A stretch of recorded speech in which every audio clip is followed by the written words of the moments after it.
நாட்டு வெடிகுண்டுகள் வெடித்த விபத்தில் 3 பேர் உயிரிழந்திருக்கும் சம்பவம் திமுக ஆட்சியின் அலட்சிய போக்கையே காட்டுவதாக எதிர்க்கட்சித் தலைவர் எடப்பாடி பழனிசாமி கண்டனம் தெரிவித்துள்ளார்.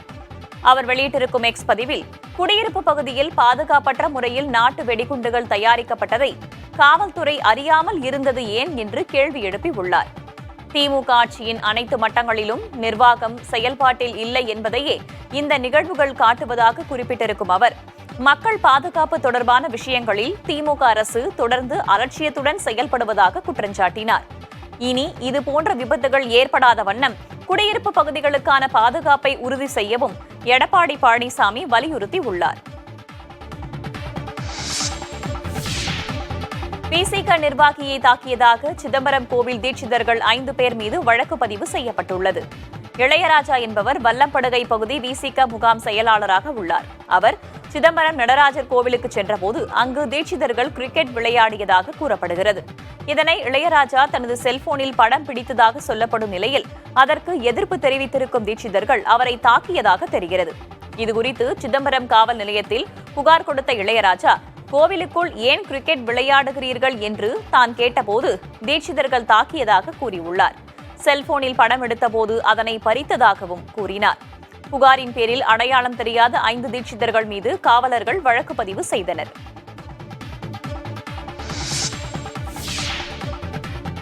பின்லாந்து நாட்டில் வான்பரப்பில் துருவ ஒளிக்கதிர்கள் வண்ணமயமாக காட்சியளித்தன. லாப்லாந்து பகுதியின் வான்பரப்பில் சிவப்பு மற்றும் பச்சை நில கதிர்கள் படர்ந்து காணப்பட்டதன் காட்சிகளை புகைப்பட கலைஞர் ஒருவர் படம் பிடித்து வெளியிட்டிருக்கிறார்.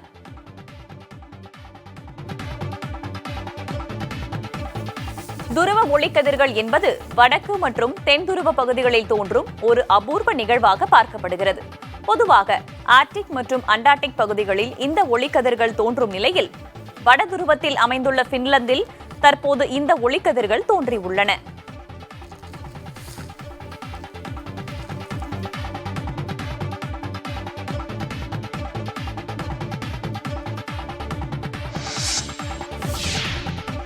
வட ஆப்பிரிக்க நாடான துனிசியாவில் நடந்து முடிந்த அதிபர் தேர்தலில் அதிபர் கயீஸ் சயீத் மீண்டும் வெற்றி பெற்றுள்ளார். தேர்தலில் 28.8% வாக்குகள் பதிவான நிலையில் அதில் 90.7% வாக்குகளை பெற்று அதிபர் கயீஸ் சயீத் வெற்றி பெற்றுள்ளதாக தேர்தல் ஆணையம் அறிவித்துள்ளது. அவருக்கு எதிராக களம் கண்ட சாப் கட்சித் தலைவர் ஜவுஹாயர் மக்சாவி 7.4% வாக்குகளை மட்டுமே பெற்றதாக தெரிவிக்கப்பட்டிருக்கிறது. எதிர்க்கட்சித் தலைவர்களை சிறையில் அடைத்தது உள்ளிட்ட பல்வேறு குற்றச்சாட்டுகளை முன்வைத்து கயீஸ் சயீத்துக்கு எதிராக நாட்டின் பல்வேறு பகுதிகளில் போராட்டங்கள் நடந்து வரும் நிலையில் தற்போது அவர் தேர்தலில் மீண்டும் வெற்றி பெற்றுள்ளது போராட்டத்தை மேலும் தீவிரமடைய வைத்துள்ளது. ரஷ்யாவின் கட்டுப்பாட்டின் கீழ் உள்ள கிரீமியா பகுதியில் எண்ணெய் கிடங்கில் ஏற்பட்ட தீ விபத்தை தொடர்ந்து பொதுமக்கள் வெளியேற்றப்பட்டனர். உக்ரைன் ரஷ்யா இடையிலான போர் பல மாதங்களாக நடைபெற்று வரும் நிலையில் வருவாயை முடக்கும் நோக்கத்தில் ரஷ்யாவின் எரிசக்தி நிறுவனங்களை குறிவைத்து உக்ரைன் படைகள் தொடர் தாக்குதல்களை நடத்தி வருகின்றன. இந்நிலையில் ரஷ்ய கட்டுப்பாட்டின் கீழ் உள்ள கிரிமியா பகுதியில் இருக்கும் எண்ணெய் கிடங்கை உக்ரைன் படைகள் தகர்த்துள்ளன. கருங்கடல் துறைமுக பகுதியில் அமைந்துள்ள எண்ணெய் கிடங்கில் தீப்பிடித்ததை அடுத்து அந்த பகுதியில் ரஷ்ய படைகள் குவிக்கப்பட்டனர். தொடர்ந்து சுற்றுவட்டார பகுதிகளில் இருந்த 1000க்கும் மேற்பட்ட மக்களை அதிகாரிகள் பாதுகாப்பாக வெளியேற்றினர்.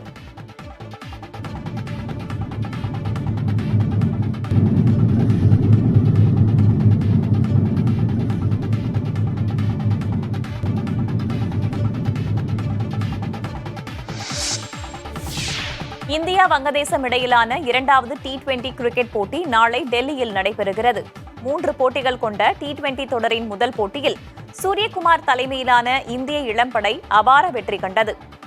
நாளை நடைபெற இருக்கும் 2வது போட்டியில் வெற்றி பெற்று தொடரை கைப்பற்றும் முனைப்பில் இந்திய அணி உள்ளது. அதே நேரத்தில் தொடரில் நீடிக்கும் உத்வேகத்தில் வங்கதேச அணி களமிறங்க உள்ளது. அண்மையில் நடைபெற்ற டெஸ்ட் தொடரை 2-0 என்ற கணக்கில் இந்திய அணி கைப்பற்றியிருந்தது குறிப்பிடத்தக்கது.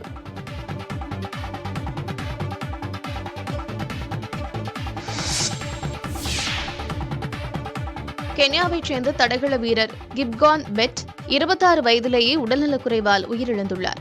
2017ஆம் ஆண்டு நடைபெற்ற உலக தடகள சாம்பியன்ஷிப்பில் 800 மீட்டர் ஓட்டப்பந்தயத்தில் கிப்பேகான் வெண்கலம் வென்றிருந்தார்.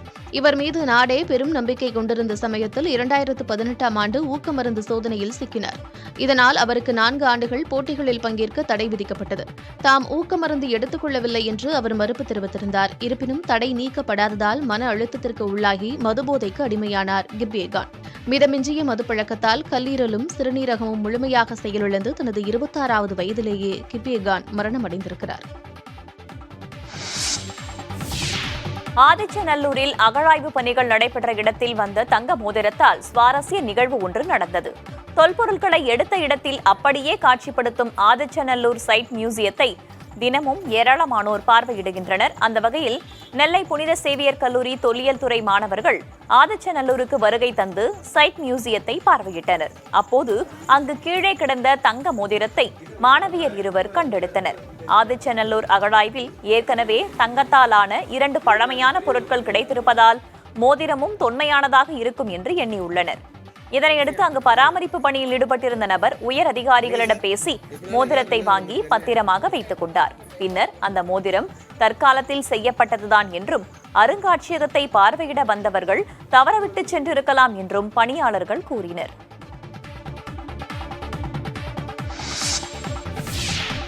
லப்பர் பந்து திரைப்படம் இளம் தலைமுறையினருக்கு சொல்லப்பட வேண்டிய அரசியல் என்று விசிக தலைவர் திருமாவளவன் பாராட்டு தெரிவித்துள்ளார். சென்னையில் இந்த திரைப்படத்தை பார்த்த பிறகு செய்தியாளர்களை சந்தித்த அவர், சாதி மதம் கடந்து காதல் செய்வது குற்றமில்லை என்ற விழிப்புணர்வை பெண்கள் பெற்றிருக்கிறார்கள் என்பதை இந்த படம் காட்டுவதாக கூறினார்.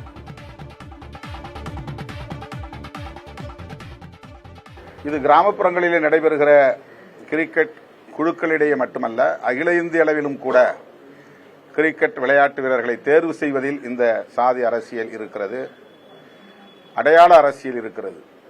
வட இந்தியா, தென்னிந்தியா அல்லது மொழி இந்தி பேசக்கூடியவர்கள், இந்தி பேசாதவர்கள், சாதி மதம் என்கிற அடிப்படையிலான இந்த அடையாள அரசியல் வீரர்களை தேர்வு செய்வதிலே இன்றைக்கும் பெரிய பங்கு வகிக்கிறது.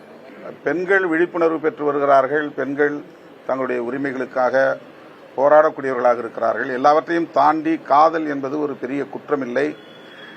சாதி கடந்து மதம் கடந்து காதல் செய்வது வெட்கப்படுவதற்கு ஒன்றுமில்லை என்கிற ஒரு விழிப்புணர்வை பெண்கள் இப்போது பெற்று வருகிறார்கள். அந்த விழிப்புணர்வு அவர்களிடையே இருக்கிறது என்பதைத்தான் இந்த பாத்திரங்கள் உணர்த்துகிறது. திருஷ்யம் 3வது பாகத்திற்கான அறிவிப்பு விரைவில் வெளியாகும் என சினிமா வட்டாரங்கள் தெரிவிக்கின்றன. அதன்படி 2025ஆம் ஆண்டு படப்பிடிப்பு துவங்க உள்ளதாக கூறப்படுகிறது. இயக்குநர் ஜீதோ ஜோசப் இயக்கத்தில் நடிகர் மோகன்லால் நடிப்பில் த்ரில்லர் படங்களாக திருஷ்யம் 1 மற்றும் 2ஆம் பாகம் உருவானது.